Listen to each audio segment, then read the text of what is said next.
Hey guys, let's get more news from Dallas Cowboys, but first don't forget to subscribe to the channel and leave your like. Dallas Cowboys fail to make the correct choice and keep Mike McCarthy instead. It was announced on Wednesday that the Cowboys would not be making a head coaching change, confirming Mike McCarthy will return as the head coach in the 2024 season. Despite going 1-3 in the playoffs throughout his tenure in Dallas, Jerry Jones still has confidence that McCarthy is the answer in Dallas. The Cowboys' loss to the Packers was brutal, but Jerry had this to say in a statement released to the media: "Certainly, Mike's career has demonstrated postseason success at a high level, and we have great confidence that can continue. McCarthy's playoff success as of late is not as readily apparent, and he is coming off a 48-32 loss against the 7th-seeded Green Bay Packers. It can be argued that McCarthy is one of the main people to blame for the loss. The team looked undisciplined and underprepared for the Packers. Mike McCarthy has brought success in the regular season for the Cowboys, going 12-5 in 3 consecutive seasons. However, he has failed to produce when it matters most, despite having an abundance of talent on the roster. The Cowboys' failure is amplified because this offseason there are several attractive head coaching candidates on the market. Jim Harbaugh is coming off a national championship with Michigan, and has interviewed with both the Los Angeles Chargers and the Atlanta Falcons. While he hasn't been in the NFL in several years, he made the Super Bowl coaching the 49ers and brings a proven track record of NFL experience. Bill Belichick is also currently interviewing with teams.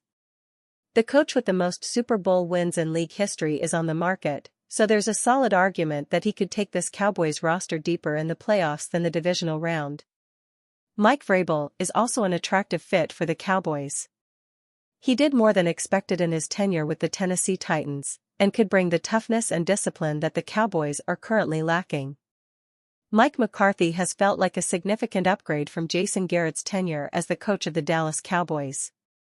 However, it still hasn't been enough for the ultimate goal of the franchise. It isn't enough for a team still looking to make the conference championship for the first time since the 1995 season.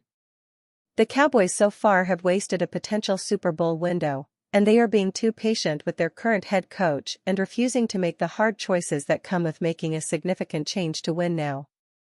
Mike McCarthy must be doing something right. Mike McCarthy is staying as the head coach and chief valet of the Dallas Cowboys, and we mentioned that not to pass it off as news, but to run a beta test on your capacity for anger and incredulity. No coach has been less popular or, in the superb phraseology of Kevin Clark, more pre-fired than Mike McCarthy. This is true now, and also going back to the year when Aaron Rodgers first turned on him, 2 years after the two won a Super Bowl with the Packers back in 2012. That ought to be the first tip-off that McCarthy is worth more benefit than doubt. Someone on the wrong side of science for the sake of notoriety is hardly an infallible marker for another person's employment skills. More to the point, being someone Aaron Rodgers disagrees with has never seemed like a more compelling recommendation than it does today. McCarthy makes for an interesting study in popular perception because this has been his lot for a decade now. The narrative has been unwavering: he should have been fired last week for each of the last 572 weeks, either because he can't win the big one or for that matter even get to the big one, or just because he has, or is, bad vibes. He and he alone has prevented the best team in football, whether that be in Green Bay or Dallas, from achieving its due, despite neither of them ever actually being the best team in football. And yet McCarthy has been employed for 18 straight years. So let's ask the only truly logical question here: if he has a Marvel villain-level power to cloud people's minds, despite his evident shortcomings for nearly 2 decades, is he really the guy you want to mess with? As Clark suggests, McCarthy is certainly the single most baffling active coach in any sport, and perhaps ever. No other coach has lasted this long with this level of public unanimity against his tenure. No coach has ever been so roundly ripped for merely holding a job while also carrying a winning percentage of .610. That stellar winning percentage also includes the 22 playoff games that are most frequently used to argue for McCarthy's criminal undercompetence. No coach has lost so many games on his own, 113, and had his players win so many despite him, 178.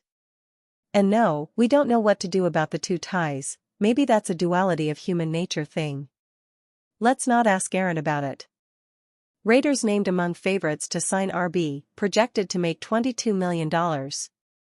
Las Vegas Raiders running back Josh Jacobs is set to hit free agency this offseason after playing the 2023 season on the franchise tag. He ended up missing 4 games with an injury and only rushed for 805 yards, which was less than half of the 1,653 he rushed for in 2022. If Jacobs is looking to get a massive payday in free agency, he may need to get it from another team. If he were to sign elsewhere, the Raiders could address the position in free agency where there's a big name expected to be available. New York Giants running back Saquon Barkley also played the 2023 season on the franchise tag and could be ready for a fresh start. According to bookies.com, the Raiders have the 5th best odds, plus 1,000, of any team to sign him. Similar to Jacobs, Barkley didn't have his best season on the franchise tag. He only rushed for 962 yards and missed 3 games. What could make him more appealing to the Raiders is that he's only expected to get $22 million in free agency, while Jacobs is projected to get $40 million, per a December 20th column from Pro Football Focus. A 2-year, $22 million investment in Barkley isn't that steep, so it wouldn't be the biggest risk for the Raiders. However, it seems like a very unlikely move. Josh Jacobs missed the Raiders' final 4 games of the season, but Zamir White came in and played well. He had 397 rushing yards in his 4 starts and proved that he could be a capable starting running back in the NFL. Jacobs is more versatile in the passing game and has more speed than White, so it'd make sense if the Raiders wanted to bring him back. However, it wouldn't make much sense for them to spend money on a running back like Saquon Barkley. If the decision is to not spend big on a running back, the team should just roll with White. There's still a chance Jacobs comes back, but the Raiders operating in a much better position than they were last year with the emergence of White. Josh Jacobs has developed into one of the faces of the Raiders and is a leader on the team. Though he didn't have a great year in 2023, he had the 2nd greatest season for a Raiders running back in franchise history in 2022. He's likely to hit free agency this offseason, but it's difficult to see another team valuing him as much as the Raiders do. Former Raiders running back Maurice Jones-Drew doesn't think Jacobs will be playing elsewhere in 2024. If he enters free agency, the Dallas Cowboys are interested in his hiring. And you fan, what do you think of the Josh Jacobs situation? Leave your opinion in the comments.